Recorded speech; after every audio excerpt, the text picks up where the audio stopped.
Buenos días en este sábado, público de Legal Radio, 12 de noviembre. Evelyn Torres le da la bienvenida formal a su espacio legal y social de cada sábado. Joel. Buen día, República Dominicana. Este es Legal Radio, el mejor programa de contenido jurídico social que tiene el país para todos ustedes todos los sábados. Señores, vámonos con la noticia y estamos en alerta climática. ¿Cuántas provincias quedan en alerta? Bueno. El tema es que puede llover, así que para evitar una sorpresa como el diluvio pasado, que solamente nos faltó un Noé designado, mantengámonos prudentes y atentos a los cambios. Si cuando usted vea cualquier lluvia, coja para su casa. Evelyn, anteriormente al acontecimiento de la semana pasada, al diluvio, como tú le llamas. ¿Un diluvio? Aquí la República Dominicana solo se importaba en los análisis meteorológicos a propósito de un ciclón, de un huracán. Lo demás, que va a llover, que se va a nublar, bueno, algunos lo tomaban en cuenta. A partir de ese momento, ahora de que se nubla, todo el mundo está metiéndose en internet buscando a ver qué es lo que va a llover y por qué va a llover. Sí, como que nos llamó la atención nuevamente el clima, aunque sea para decir que va a llover. Nos puso en cintura. Así sí, sí, porque que no fue fácil. Mire, yo de verdad, yo estaba con mi hija más pequeña, gracias a Dios cerca de la casa, pero el corto trayecto, yo veía a la gente desesperada, desalentada, es decir, ¿qué hago ahora? ¿Qué voy a hacer? No, no tenías opción. Esas estaciones del metro daban pena y yo me preguntaba, ¿y si hay un cortocircuito ahí con toda esa aglomeración tan grande de personas y el agua a cascada? Y entonces, quienes menos cuidamos el medio ambiente, quienes más basura tiramos, somos los más vulnerables. Así es. Lamentablemente, es un tema también de educación de conciencia ciudadana. y conciencia ciudadana. Porque nadie nos enseñó a no tirar basura a la calle. Y además que fue imprevisto, o sea, yo no recuerdo si hay un registro histórico de tanta lluvia en tan poco tiempo. No solamente fueron la cantidad de agua, sino en el tiempo en que esa cantidad de agua cayó. Entonces, para poder drenar se requiere más tiempo todavía.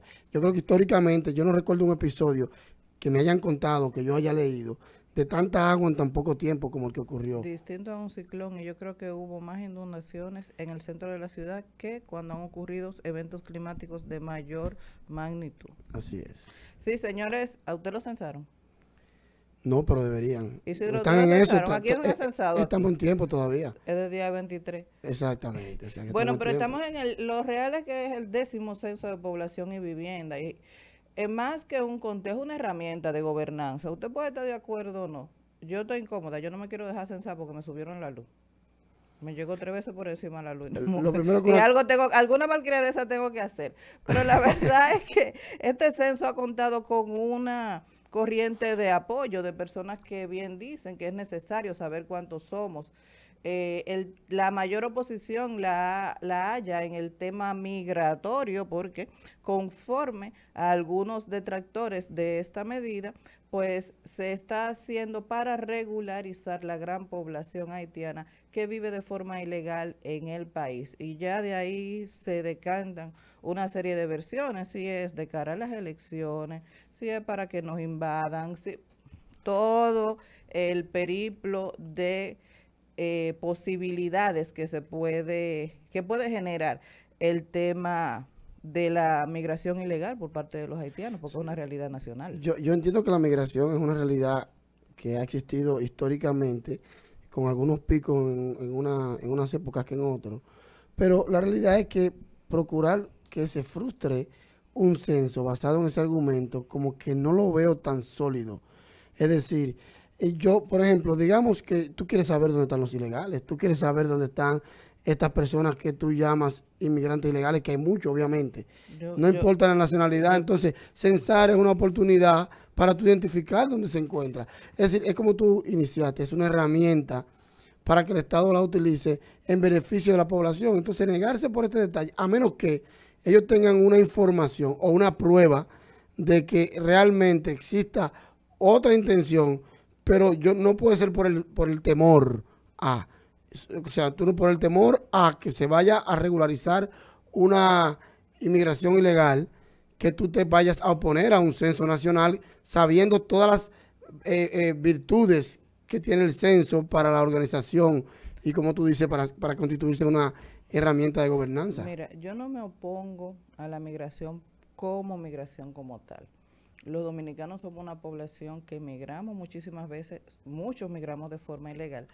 Lo que sí me preocupa es el desorden, la falta de organización. Si que sea ilegal, entonces sucede que eso afecta la posibilidad de algún ciudadano dominicano de recibir los beneficios económicos y sociales que tiene que ofrecerle el Estado. Porque en un comentario, en un programa de televisión, yo decía, hay niños dominicanos que se están quedando sin acceso a la educación porque esa butaca está ocupada por un menor de edad que no tiene la culpa, pero que sus padres no se ocuparon de estar reglados en República Dominicana. Esa es la afectación que me preocupa y que veo. Cuando veo una parturienta que también en condiciones inhumanas, al igual que las haitianas, tiene que quedarse en el piso, pero esa no la graban, esa no sale en la noticia, la que sale es la haitiana, por mencionar una población que es la que más atención nos llama, porque estamos llenos de sudamericanos, de venezolanos, de colombianos también, y no decimos, eso no nos molestan, pero está así. Entonces, ver que una dominicana se quede sin cama o no tenga acceso a la salud, o cualquier ciudadano dominicano, o cualquier ciudadano que esté regularizado en el país, porque una persona irregular e ilegal está siendo beneficiada o está teniendo acceso efectivo a ese derecho de salud, con la precariedad que tenemos, porque es que el sistema es precario no en razón de la nacionalidad, el sistema es precario en razón de la insuficiencia de insumos, sean económicos o materiales. Ese es mi punto con la ilegalidad, no es otro. Pero ese retrato social al que tú refieres es el que, digamos, el que protagoniza el discurso de la migración ilegal en todos los países. Si tú recuerdas, el propio Donald Trump en parte de su campaña se basó en ese discurso, en que obviamente un ilegal le quita la oportunidad a un americano, un norteamericano, a las facilidades que el Estado pueda darle, porque carga al Estado también económicamente. Ahora, yo digo, todo eso que lo podemos discutir, lo podemos hablar, y cómo pasa en todo el mundo, donde los países más desarrollados se ven enfrentados a una avalancha de ciudadanos de otros países en peores condiciones que quieren, procurando una mejor vida, acudir a ese país. Eso lo podemos discutir. Ahora, yo lo que digo es, ¿por qué utilizar ese discurso ahora para frustrar un censo nacional que se constituiría en una herramienta que va a colaborar incluso con la propia migración? Es decir, tú puedes censar y verificar dónde están estas personas, quiénes son, dónde viven, a qué se dedican, y a partir de ahí crear políticas públicas en todos los sectores, en el sector de salud, en el sector de educación, inclusive que va a ser el suministro, va a servir de suministro para todas las instituciones públicas, todos los ministerios. Evelyn, por ejemplo, el tema de las escuelas. Aquí hay escuelas construidas en lugares donde no hay población. Señores, pero tú has ido a Enriquillo, en Barahona. Aquí hay escuelas construidas en una loma donde no vive gente cerca. Tú has ido Entonces, ¿cuál fue el criterio que se tomó para crear una escuela de ese tipo? Si tú censas y tú dices la mayor cantidad de la población está concentrada en un punto, en este punto hace falta una escuela, o sea, te va a servir como herramienta, pero tú no puedes hacer escuela por hacer escuela. Aquí hay escuelas que están vacías, sí, y que pudieran acudir 3 o 4 muchachos y la inversión es multimillonaria. Entonces, para evitar, digamos, estoy pensando que fue un error administrativo en este punto. No quiero especular ninguna otra cosa. Hasta el momento me reservo ese derecho. Pero independientemente de eso, yo asumo que si fue un error de política pública, el censo te puede ayudar a evitar errores similares en el futuro. Entonces no sé por qué utilizar. Hay otra campaña contra el censo, nada más, no solamente es esa. Hay una que es el tema de la seguridad ciudadana. No, espérate, porque tú le vas a abrir la puerta a esta persona que te va a censar. Es verdad que hay que tener cuidado, es verdad que hay que concientizar, y el Estado debe ocuparse por identificar bien a las personas que están censando. Por ejemplo, en algunos residenciales se están tomando medidas inteligentes. Por ejemplo, se le va a habilitar un espacio abajo en los parqueos a las personas del censo, y se va a organizar visitas por parte de los apartamentos. Se está buscando mecanismos que colaboren a la organización y a la seguridad, evitar que tenga que subir a tu apartamento, ver lo que tú tienes, pero no se puede frustrar la realización del censo. O sea, tomar medidas, estoy de acuerdo, pero que pueda ocurrir el censo, porque es Sí. beneficioso para el país. Mira, en términos personales conozco a Miosotis Rivas, la directora de la Oficina Nacional de Estadística. Me parece que es una persona responsable, preparada, muy preparada en esa área. Inclusive siempre ha estado relacionada a organismos internacionales. Me ocupa el tema de la oposición. Coincido contigo en que es una gran herramienta para tener un punto de partida de hacia dónde vamos como país y cuáles cosas podemos corregir, regularizar y hacer que funcionen mejor, por decirlo de una manera sencilla. Y entre censo y tema migratorio, pues el presidente de forma contundente hizo un pronunciamiento relacionado con el derecho que tiene nuestro país de ejercer su soberanía y deportar a las personas que se encuentren ilegalmente en territorio nacional. Ya esto pues lo hemos abordado, sabemos que estamos en toda esta situación de censarnos, de saber cuántos somos y esperemos, vamos a ver cuáles son los resultados, no solamente en números, sino a corto plazo, cuál es el impacto social que va a tener esta pues identificación de personas y de necesidades, porque el cuestionario es amplísimo. Sí, yo creo que los resultados vamos a verlos por lo menos en números. Yo sé Sí. lo que tú refieres a políticas aplicadas en función de ese número, pero por lo menos en número en el primer trimestre del próximo año, creo que es lo que está contemplado. Bueno, dicen que se está desarrollando conforme a lo pautado. Y yéndonos a los temas de justicia, sobre todo la justicia penal, que es la que más pasiones desata entre este equipo. Pues Eduardo Pellerano acusa a Donald Guerrero de utilizar empresas para ocultamiento de capitales no justificados. Miguel Valerio ha representado a Eduardo Pellerano en la presentación de esta instancia que también vincula a la empresa Autogermánica o Autogermana. Lo tomé de un diario de circulación nacional, espero que ese sea el nombre. Y este es un tema que tendrá que ser sometido a investigación y tener una respuesta por parte del sistema de justicia, en principio por parte del investigador. Por otra parte, el Ministerio Público anuncia que concluirá la lectura de la acusación antipulpo en audiencia a celebrarse el próximo lunes. Y qué bueno, porque el 28 de noviembre tienen que comenzar a leer la famosa audiencia de los corales. Eso sí, que son lecturas y lecturas. O sea, deben terminar el antipulpo ¿cuándo? Dicen que el lunes. Dicen ellos. Esa es la lectura de la acusación. De la acusación. O sea que luego empiezan y los argumentos de defensa, porque esa es la lectura de la acusación. A partir de ahí se inicia formalmente se culmina la presentación de la acusación. Bueno, se da por presentada en sentido general y obviamente algunas cosas, algunos plazos ya se consideran vencidos, pero empiezan las discusiones de tantos abogados de la defensa y de un Ministerio Público muy bien preparado y del Estado Dominicano que también está participando. Es decir que a este caso todavía le espera mucha agua de beber, muchas cosas que decir. Esos son procesos que toman tiempo. Si se culmina la lectura de la acusación, como tú bien dices, como decirle a la contraparte, mira, imputado, estos son tus cargos y las pruebas que yo voy a presentar en tu contra.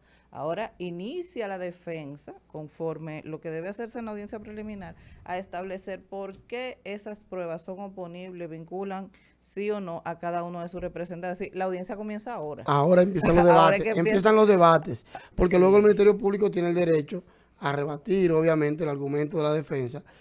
¿Y cuántos imputados son aproximadamente? En antipulpo. en esos procesos son muchos imputados en todito. Sí. El Ministerio Público ha calificado más y proceso en el sentido de no solamente la cantidad de imputados, sino la cantidad de pruebas. Porque también los imputados van a presentar pruebas.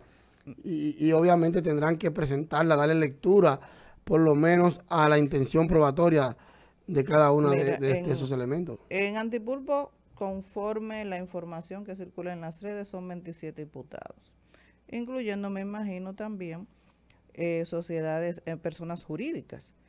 Este es más manejable que otros procesos. Y yo, por ejemplo, veía ayer y pensaba, Dios mío, para un juez, esto es un solo proceso.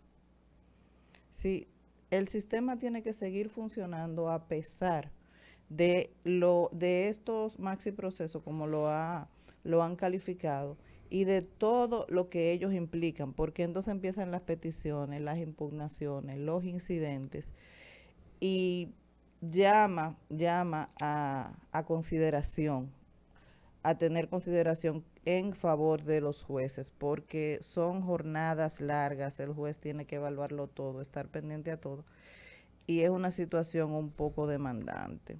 Pero lo cierto es que así también es para el Ministerio Público, que está coincidiendo en la lectura de ambas acusaciones, en el agotamiento de ambas audiencias en varias sesiones, es decir, una audiencia preliminar que se va a conocer evidentemente en varias audiencias conforme a la inmediación. Si cada 10 días máximo tienen que estarse conociendo en audiencias, y también es muy demandante para el Ministerio Público. Creo que ellos están divididos en dos equipos. Uno que lo maneja la magistrada Mirna Ortiz y otro que lo maneja el magistrado Wilson Camacho, y así han podido pues lidiar con esta situación, pero lo real es que se está avanzando. Se está avanzando porque los casos son, digamos, complejos, son casos con muchos elementos de prueba, con muchos imputados, y el hecho de que ya se haya culminado la lectura de una acusación en un caso tan grande, tan amplio, yo creo que es un avance, como tú bien lo Y lo novedoso del debate de este tipo de imputaciones, si estamos hablando que se está creando una cultura de persecución en corrupción administrativa que implica paralelamente la persecución de otros tipos penales para lograr configurar efectivamente esa corrupción administrativa, y estamos innovando en ese sentido, así que esperemos los resultados porque va a ser un gran precedente. Así es. Va a existir un antes y un después a partir de la solución de estos procesos en cuanto a la imputación penal, estoy hablando, no en cuanto a garantía de derechos ni todo ese tema procesal. Yo quiero hablar de las medidas del Ministerio de Interior y Policía tendentes a controlar el horario de dispendio de bebidas alcohólicas como una medida coayudante a la reducción de la delincuencia. ¿Como una medida? Que coayuda a la reducción de la delincuencia. Si usted bebe menos, hay menos delincuencia. No entiendo la relación. La relación, ¿verdad? Bueno, pero lo cierto es que los actos de violencia nos siguen arropando. ¿O se están publicando más? Bueno, habría que ver en el último encuentro que tuvimos con el doctor Gomera, que fue interesantísimo, aunque sea filosóficamente, tocamos algunos aspectos de este punto. Mira, hay que dividir la delincuencia de la violencia, no necesariamente es lo mismo, no siempre es lo mismo. Es decir, una persona violenta probablemente lo sea por un impulso de cólera, por un tema pasional, por un exceso de droga. Múltiples razones te pueden generar violencia. Y la delincuencia no necesariamente debe tener el mismo objeto. De manera que una persona te puede quitar el celular, que también tenemos que hablar de eso, ¿verdad? De esta modificación que se realizó al código para que el Ministerio Público pueda perseguir de oficio aquellos robos sin armas y sin violencia. Como si el Ministerio Público no tuviera bastante trabajo. Está bien, pero eso lo vamos a ver ahora. Lo que quiero decirte en este punto es que en estos casos, por ejemplo, puede ser que ocurra, como dice la propia ley, un robo sin violencia. Si la violencia no necesariamente está atada a la delincuencia, en principio. Obviamente, un acto violento es un acto delincuencial. Ahora, ¿qué ocurre con el tema de las drogas, incluyendo el alcohol? Obviamente que la droga alimenta la violencia y la delincuencia, ambas cosas, porque digamos que hay personas que en el estado drogados son pasibles, son más vulnerables a la delincuencia común, y otras personas son más violentos y consecuentemente también delinquen. Entonces existe, y digamos un sociólogo lo pudiera explicar de manera más adecuada, una relación proporcional entre el nivel de consumo de drogas y el nivel de violencia y posteriormente los grados de delincuencia. Ahora, lo que habría que ver es cómo impacta una medida específica en en el amplio mar de causales de la delincuencia y de la violencia. Es decir, si se toma un conjunto de medidas a la par, es decir, de manera conjunta, probablemente el impacto sea más visible. Pero yo asumo que algún estudio tendrá el Ministerio de Interior y Policía, algún estudio tendrá que le recomienda en un momento determinado, en algunas zonas específicas, limitar el consumo de alcohol para afectar los grados de violencia. Yo creo que Daniel Pou va a tener que aceptar una invitación para que conversemos Estoy de al acuerdo. respecto. Pero mira, también los barrios de nuestro gran Santo Domingo tienen una idiosincrasia social, como tú bien estableces, muy peculiar. Sí, los famosos teteos se arman, los jóvenes salen a la calle y regularmente el que va a delinquir no delinque en su sector, delinque en otro. Entonces, el impacto que va a tener esta medida en los hechos de delincuencia que generalmente están acompañados con violencia, pero con violencia de qué tipo, no producto tal vez de este tipo de consumo, sino con porte de armas. Yo he visto madres que la han atracado tempranas horas de la mañana llevando a su hijo al colegio. Entonces, si tú me dices, bueno, tú no consumes alcohol o no expendes alcohol, porque no es ni siquiera el consumo, el expendio de bebidas, a partir de las 12 de la noche, ¿cómo me va a ayudar eso? A que a las 6 de la mañana yo no esté siendo objeto de un acto de delincuencia. Yo creo que es una situación que debemos medir. No tengo postura ni en pro ni en contra del dispendio de bebidas alcohólicas a partir de esa hora. Me parece que lo que se quiere o lo que se persigue es tener un mayor control de estos barrios, porque así en caso de existir un patrullaje, una presencia policial, pues es más fácil controlar si hay pocas personas en la calle, no hay negocios abiertos, tú no te expones a las 12 de la noche a estar en un sitio donde pueda ser objeto fácil de una persona que vaya a delinquir a ese sector. Claro. Y ese tipo de y hay personas, como tú bien apuntas, el tema de los teteos, como le llaman, cuando tú lo ves en televisión, tú ves a una gran cantidad de personas y que ocurre en muchos barrios concomitantemente, es decir, al mismo tiempo, que tú tendrías que sacar todo el personal policial para controlar eso y tú lo que vas a digamos, ahuyentarlo, pero luego vuelve y se reúnen nuevamente. Desde entonces, que la policía de la espalda. ya la espalda vuelve y se reúnen. Entonces, estas personas que están aquí, además de que también constituyen un peligro hasta para los propios vecinos, porque eso es contaminación ambiental. Y una molestia con el Una ruido. molestia para... Y todo eso, cuando salen de ahí, bajo el efecto del alcohol y que sabrá Dios de qué otra droga, son personas que salen de forma violenta a hacer cualquier cosa y hacen cualquier cosa. Mira, O sea, eso está medido. Entonces yo creo que la idea es reducir un poco el impacto, sobre todo ahora que ya estamos en tiempos más festivos, ¿verdad? En noviembre, ya.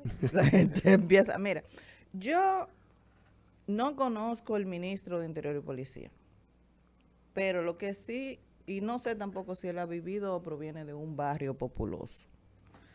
Lo que sí es cierto, que la colaboración interinstitucional y la colaboración de la sociedad, hay que hacer un trabajo conjunto y es necesario. Porque, por ejemplo, yo me acuerdo que las juntas de vecinos se ocupaban de que los jóvenes estuviéramos ahí cogiendo clases de pintura, la señora que sabía bordar nos enseñaba a bordar, yo nunca aprendí, pero nos enseñaba. O se jugaba basquetbol bajo la supervisión de algún vecino. Sin embargo, ya, tú te enteras de que existe una junta de vecinos cuando tú tienes que crear presupuestos para una persona que le están pidiendo una medida de coerción y la junta de vecinos te emite una carta. Pero en la mayoría de los barrios, estas instituciones prácticamente son inexistentes. Nosotros sabemos que la policía, por otra parte, es un cuerpo civil armado, que está ocupado de la seguridad ciudadana. Si debe haber una confianza del ciudadano a la policía, que aquí está lacerada. Así es. Y yo sé que hay gente que me va a regañar después, ahorita me va a decir, ahí estás tú acabando con la policía, pero No, es así. Tú no le estás imputando a un director de la policía específico ni a una época. Históricamente ha existido un divorcio entre la ciudadanía y la policía. Históricamente, quizás, probablemente por la herencia de los regímenes un poco más autoritarios que vivimos, quizás tienen que ver con eso, pero de que ha existido un divorcio es notable. Entonces, esa cultura del ciudadano dominicano de tenerle temor a su policía debe apalearse, debe existir un acercamiento real. Y en esos barrios más populosos que todos, donde, señora, aquí la policía no entra. Aquí hay sectores en Guaricano, Capotillo, El Valiente, donde la policía no tiene acceso. Ya ahí tenemos que de verdad buscar una cooperación. Sí, si tiene que actuar el ejército, tiene que actuar el ejército. Si tienen que tomar medidas rígidas, extremas, hay que hacerlo para prevenir. No estoy diciendo para perseguir, castigar, meter gente presa, maltratar, no. Para prevenir, porque como decía en principio, yo no sé si tenemos un mayor acceso a la información o si de verdad están ocurriendo mucho más hechos de delincuencia común, que son los que impactan a la ciudadanía de a pie y que son los más. Si tú no tienes la tranquilidad de poder salir a llevar a tu hijo al colegio, tú no tienes la tranquilidad de poder salir a correr temprano, tú no tienes la tranquilidad de que tú necesites algo y puedas salir a medianoche, porque el temor te lo impide. Entonces, de alguna forma, eso tiene que contrarrestarse. Yo estoy de acuerdo, sobre todo esta interacción necesaria que debe existir entre las instituciones públicas encargadas de la seguridad social y la ciudadanía como tal, representada en juntas de vecinos, clubes, es decir, debe existir una corresponsabilidad. El ciudadano debe pensar que él debe ser corresponsable para reducir el índice de criminalidad, de manera que el ciudadano participe en la creación de políticas públicas que sean co-creadas, un término moderno. O sociales, es decir, sociales. Aquí hay sectores donde los vecinos se organizan y pagan una vigilancia privada, pero el que no tiene esa posibilidad tiene que hacerlo de otra manera. Pero no debería pagarla. La realidad es que debe existir, como tú dices, primero un nivel de confianza tal con la Policía Nacional que te permita, en lugar de pagar, ir donde el director, decirle, mira, este sector requiere una vigilancia superior. Además, debe existir, como tú dices también, un grado de responsabilidad, de compromiso de la ciudadanía. Es decir, esto no es un problema que debe curarme la policía. Esto es un problema que debe curar la República Dominicana y yo soy parte de ella. Entonces, en los barrios populosos, como tú denominas, e inclusive en las urbanizaciones, todas las juntas de vecinos deben identificar cuáles y quiénes son dentro del propio barrio familias o personas que están un poco inclinadas a la delincuencia y apostar a políticas sociales. Tú bien decías que tú nunca aprendiste a abordar, pero al deporte, a identificar y co-crear políticas que ayuden a salir a este tipo de personas del ámbito de la delincuencia ordinaria o de la delincuencia en sentido general. Es decir, debe haber un compromiso, debe haber una comunicación constante entre ciudadanía e instituciones públicas para resolverlo. Las instituciones públicas no pueden pensar, esos son los ciudadanos, y la ciudadana no puede pensar, eso debe resolverlo la policía o el Ministerio Interior de Policía. Es todo que tenemos que sentarnos a enfrentar el flagelo y a buscarle una solución final y definitiva, o por lo menos a paliarla, porque en ningún país del mundo es totalmente definitiva. Siempre habrá actos de delincuencia, pero el aumento de los índices de delincuencia te refleja una degradación social que se da en el seno de la familia, en el seno del barrio, en el seno de la junta de vecinos y que se produce a la vista de todos. Yo decía, o siempre he dicho, que atender a políticas preventivas a futuro debe ser el objetivo fundamental de todo Estado, de todo país. ¿Por qué, Evelyn? Porque ahora mismo yo puedo identificar de alguna manera quién podrá ser el delincuente del futuro y evitarlo. Es decir, es una cuestión de proyección. ¿Quién puede ser un monstruo social en el futuro? Y ahora mismo proyectar ese futuro y evitar que se convierta en ese delincuente en quien va en camino a convertirse. Y eso es tener previsión en la política criminal, porque la política criminal, como hemos dicho anteriormente, no solamente es reactiva, sino que también debe ser preventiva, no es post, no debe actuar después que ocurre un hecho criminal. la política criminal debe actuar ex antes, es decir, antes de la ocurrencia del hecho para evitarlo. Y esas políticas no se pueden crear sin la participación de la ciudadanía, de la gente del barrio, de la familia. No puede ser creada. Por eso yo sigo apostando a la creación de un ministerio, que en este caso ya se podría concentrar en el Ministerio de Justicia, que se dedique al estudio de las políticas criminales preventivas. Señores, el Ministerio Público es post. El Ministerio Público actúa a la persecución del crimen.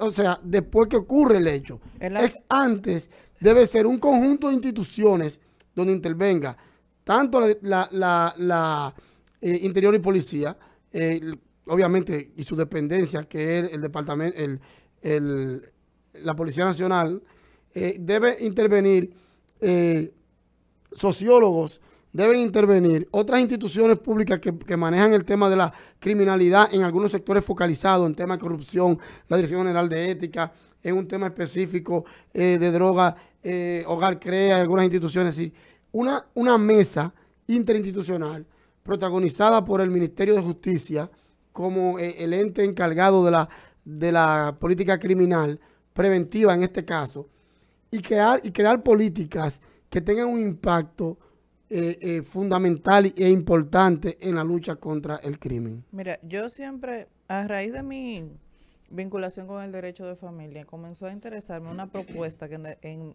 cierto momento presentó la vicepresidenta de entonces, Margarita Cedeño, porque ella proponía un ministerio de familia, así lo llamó, pero yo decía que aquí tiene que existir un ministerio de familia, niñez y de atención al envejeciente y la juventud, evidentemente. Pero en lo que construimos esas estructuras gubernamentales para que atiendan esas necesidades y pueda hacerse una labor preventiva, conjuntamente con el Ministerio de Educación, como tú bien dices, con el Ministerio de Justicia, con entidades sociales como Hogares Crea, que deben ser atendidos, deben darle mayor importancia y mayor presentación, y hasta Alcohólicos Anónimos. Así es. En lo que creamos estructuras gubernamentales fuertes, vamos arremangando la camisa y vamos a trabajar. Es decir, ¿por qué aquí el Ministerio de la Juventud no puede sentarse con los funcionarios de CONANI y con los funcionarios de la ministra del Ministerio de la Mujer, por ejemplo, o con la Procuraduría de Niñez y Adolescencia, para ir creando comisiones multisectoriales que se acerquen a la ciudadanía?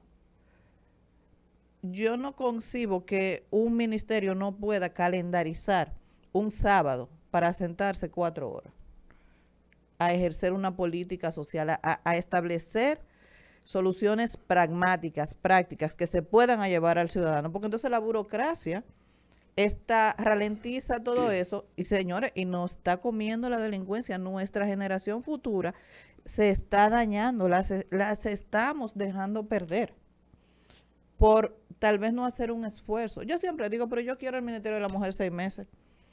A veces es verdad que es incombatible aquí la violencia de género, la violencia contra la mujer. Sí, porque a ti no se te ocurre que donde haya una denuncia en contra de una mujer o en niñez y adolescencia, que exista una alerta de un joven que está fuera de control, hacer algo para solucionarlo. No hay una forma. Exacto, algo preventivo. Exacto. No sé, no voy a meter preso a nadie, es buscar la manera. Inclusive yo creo que hay un aspecto social, como tú bien apuntas. Mira. Mi punto es el aspecto social. Es decir, claro, de derecho no quiero hablar de eso, de verdad, porque es un delito, son delitos que respeto y que le tengo mi reserva, porque para mí es falta de prevención. Siempre lo he dicho, para mí es falta de prevención. Sí, aquí, mira, yo estaba en Terrenas con mis hermanas y yo oía a un niño gritando. O sea, pero es que ese niño lo están maltratando. Señores, yo llamé a la línea 1-200 Vidas, que yo tenía que ir a la fiscalía de Samaná a poner esa denuncia, pero en lo que yo, que no soy de ahí, te lo estoy diciendo, llego a la fiscalía de Samaná, de la zona donde estaba, ese niño tiene la vida expuesta.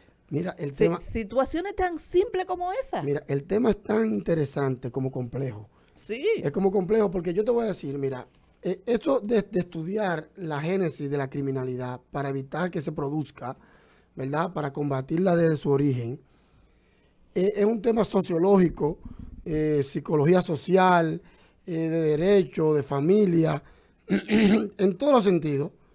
Pero ¿qué ocurre?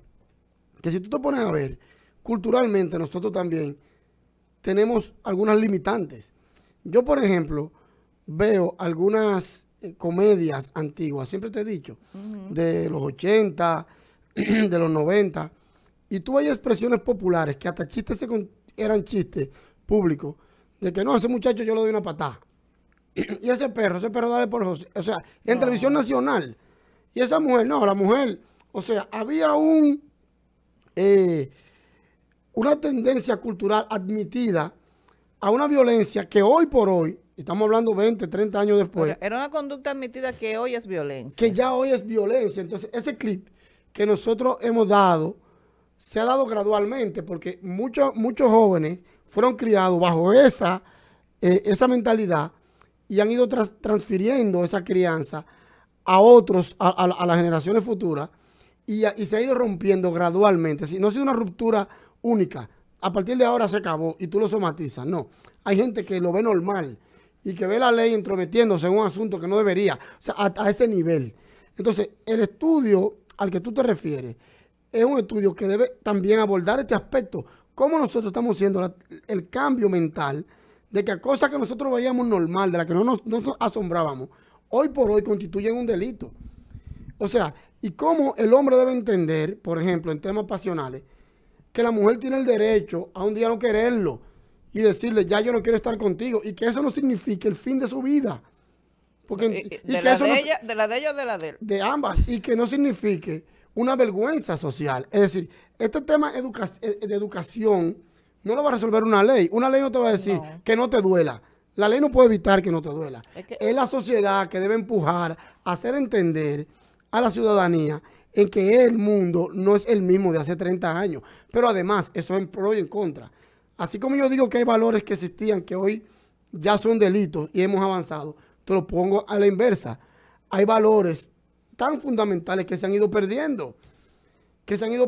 Y tenemos para enfrentando esos valores constantemente, tanto las drogas, la televisión, el lenguaje soez, ¿verdad?, que tiene hasta la propia música, que te van convirtiendo en los niños en adultos futuros que no son a lo que tú aspiras, porque están renunciando a valores que existían, que ya se le está diciendo no importan, incluyendo el valor del género, para ponerte un ejemplo, de que quién tú eres, o sea, hasta la propia identidad está siendo ahora mismo cuestionada. No, tú eres lo que tú quieras ser. Si tú quieres ser un árbol, tú eres un árbol. Eso llegará en un momento que tú te vas a poner una manzana en la mano y vas a creer que tú eres un árbol. Y hay que respetarte porque tú eres un árbol. El hijo mío que me salta con eso, yo lo entierro en el patio, de verdad, para que viva ¿tú me como un entiendes? árbol. Es decir, y entonces ese estudio de ver en qué posición psicológica nos encontramos, cómo va cambiando el mundo, para bien y para mal, es un estudio que debe realizar la República Dominicana y tener un control. Joel, pero en lo que, porque tu discurso está muy bonito para tomarse fotos, para crear gabinetes, porque es un discurso válido, científicamente, con base científica. Pero mientras tanto, ¿qué hacemos cuando tú y yo salgamos ahí a la calle? ¿Qué hacemos con eso que está aconteciendo hoy, con ese niño que está siendo maltratado hoy, con esa mujer que está siendo maltratada hoy, con ese envejeciente, con esa violencia que nos está arropando y ese desvalor? Si por algo hay que comenzar, sí, charlas preventivas, educación, porque va a llegar un momento, eso es como las iglesias, que nadie quiere ir. Va a llegar un momento en que tú vas a ir. Porque en determinado momento tú, cuando te encuentras en crisis, tú accedes a lo más cercano que tiene, a la oferta más cercana. Así es. Y tenemos que tratar de que esa orientación social sea una de las ofertas más cercanas que tú tengas. Por cierto, la iglesia ha jugado un papel histórico importante en todo esto, en el tema de los valores que promueve. Algunos lo llaman muy conservadores, pero bueno, como quiera, ha jugado un papel de unidad de la familia, y un sinnúmero de valores, reitero, que se han ido perdiendo gradualmente. Y yo creo que, como tú dices, hay que empezar por algo. Yo creo que estamos acudiendo a las mismas herramientas que hemos heredado históricamente cuando el problema ha mutado. Es decir, ya no podemos enfrentar la misma enfermedad con la misma pastilla porque la enfermedad mutó. ya no se cura con esa pastilla. Además, nunca se curó realmente con ella, pero se apaleó, digamos, en un momento histórico. Pero ya tenemos que subir la dosis o que cambiar la composición de la farmacología que entendemos puede sanar el tema de la delincuencia. En lenguaje figurado, obviamente. Así es, así. Vamos a una pausa. Continúen con Legal Radio.